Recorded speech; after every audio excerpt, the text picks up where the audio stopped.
when you are in a commanding position like this. You absolutely cannot lose focus. As the game grinds on, Abaan's Monkey Dories are going to slowly take over the advantage of the game, right? Being able to move 90 damage counters, Calvin Connor only able to take advantage of moving 60 damage back. This confusion being extremely annoying. We're going to see the triple Monkey Dory moving 90 damage. That's so much damage onto the Gardevoir EX. Do you pass here? Do you try to attack? That's a lot of damage on the Gardevoir. 90 HP left total. We're going to see the coin flip, and it's a tails. That's 0 for 2 for Abaan on confusion flip so far on stream. And that puts Jellicent down to 190 HP. Gardevoir can come into the active spot, knock it out with Miracle Force, but that still leaves Calvin Connor with just one prize card remaining. Meanwhile, Abaan needs to just deal a pittance of damage to Gardevoir EX to take his remaining 2 prize cards and advance to the finals. Can Calvin match the third Monkey Dory? It is in play now. Can he find that Darkness Energy that he grabbed off the prize cards? He can't play item cards. That's such a big deal. So, I mean, yeah, there's one Darkness Energy in the discard pile. There's still one left in the deck because Calvin does play 4 copies. We're going to see the Arven, but both cards will be unplayable. So basically just thinning your deck of 2 cards at this point in time. If Calvin can't find the Darkness Energy next turn and send 90 damage back, this 90 damage that Abaan is sending to the Gardevoir EX. Yep, the Bravery Charm cannot be played. There's no tools, there's no item possibilities. The Bravery Charm was in play since the very beginning, right, on the first turn actually. But Calvin is down to this last turn. He needs to find the Darkness Energy off the top next turn. Otherwise, that 90 damage being sent through Adrenabrain is gonna allow Abaan to take the knockout. And now finally, after Adrenabrain, Calvin Connor Mind Bend once more for another 60 damage. Jellicent heavily damaged in the active spot. Still plenty of damage to send back over to Calvin Connor's side.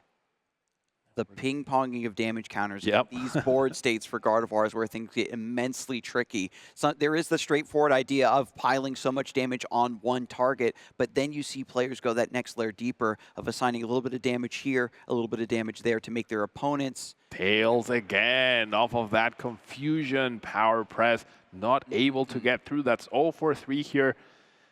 Jellicent just keeps hitting itself. Yep, one more turn for Calvin here. With 60 HP remaining, if you heal twice, you're left with 120 HP. So Calvin still has one more turn. No help off the top. No possible good attacker left here at this point in time. That deniability of Oceanic Curse onto the Night Stretchers and the Super Rods and no way to move this Jellicent EX off the active is just so huge. And Calvin just 10 damage off from knocking out the Jellicent EX this turn. You have to wonder if that 90 damage wouldn't have been better spent onto the benched Monkey Dory, then the game would be over this previous turn. And it's just a matter of figuring out where damage should go. Am I going to attack? Can I flip heads? And moves damage back. Another Mind Bend. Jellicent EX all the way down to 10 HP remaining. Oh my goodness. Now, we can send 90 damage onto the Gardevoir. Leave it with 30 HP left and try to flip heads again. Is that being a little stubborn at this point? If we had targeted down the bench Monkey Dory, the game would have been over already.